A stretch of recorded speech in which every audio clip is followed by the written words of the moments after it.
Pemirsa, setiap orang pastinya memiliki tujuan keuangan. Nah, apa yang harus dilakukan jika di tengah jalan terjadi hambatan yang pada akhirnya dapat menggagalkan pencapaian tujuan keuangan Anda?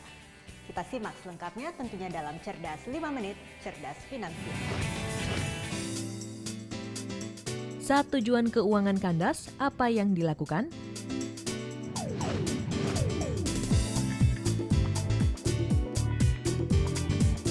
Saya bisa menjual properti saya atau mungkin mengatur ulang atau mengevaluasi ulang keuangan saya. Budget yang tadinya nggak perlu bisa terkontrol dengan baik.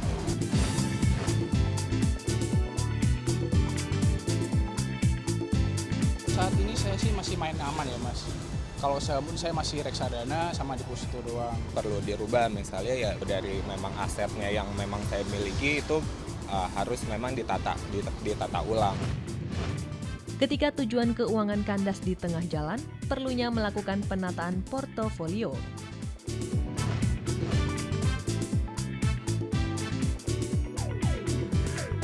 Jadi pertama kali biasanya yang menyebabkan tujuan investasi kandas itu investor itu kadang-kadang kehilangan fokus terhadap tujuan investasinya. Jadi tadinya misalnya berinvestasi untuk masa depan, yang jangka panjang untuk pensiun, tiba-tiba berubah untuk kebutuhan-kebutuhan lain. Nah ini yang kadang-kadang karena perubahan pola hidup itu mengakibatkan tujuan investasinya juga nggak tercapai, itu yang pertama.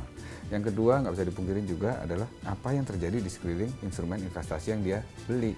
Jadi kayak misalnya kayak sekarang kondisi ekonomi itu mempengaruhi kinerja pasar modal. Nah ini yang perlu dilihat sama investor. Kadang-kadang itu tujuan investasinya itu nggak sesuai dengan harapan dia. Jadi istilahnya kandas. Tapi secara jangka panjang harusnya kita lihat bagaimana kondisinya, bahwa sebetulnya untuk tujuan jangka panjang apa gejolak yang terjadi di jangka pendek itu nggak perlu menjadi perhatian utama seperti itu. Jadi harusnya kandas atau tidak kalau melihat jangka panjang bukan masalah seperti itu, tapi memang harus dievaluasi. Jadi di sini sebenarnya poinnya adalah justru investor itu harus melakukan analisa terhadap portfolionya dia. Penyebabnya apa? Kandas tadi. Nah, bagaimana menyikapi ini yang paling juga harus dilakukan sama investor, jangan sampai terjebak di kandasnya tadi dan tidak berinvestasi seperti itu.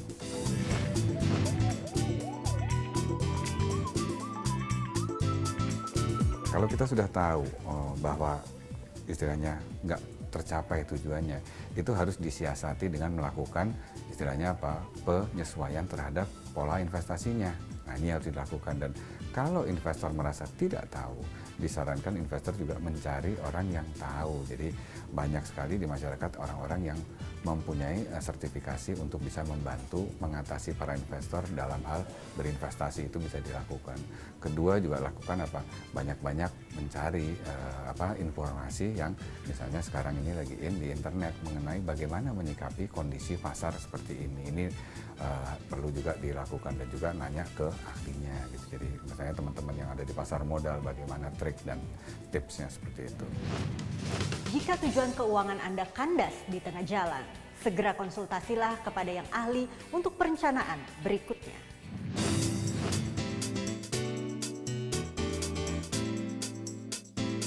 Sebetulnya seberapa sering, karena pasar juga harusnya terutama pasar modal itu sangat dinamis gitu ya. Tidak disarankan itu melakukan analisa terlampau sering.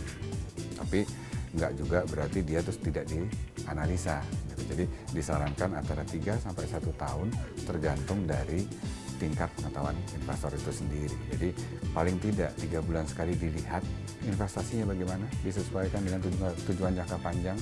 Paling tidak juga 1 tahun sekali itu investor itu melakukan analisa terhadap kekayaannya dia, dan juga menyesuaikan dengan tujuan investasi yang akan dicapai untuk jangka panjang investor. Jadi paling nggak 3 sampai 1 tahun. Jika tujuan keuangan Anda kandas di tengah jalan, evaluasilah perencanaan keuangan dan segera lakukan revisi terhadap tujuan keuangan dan strategi keuangan Anda. Saya Chandra Dewi, Cerdas 5 Menit, Cerdas Finansial. Sampai jumpa. Dipersembahkan oleh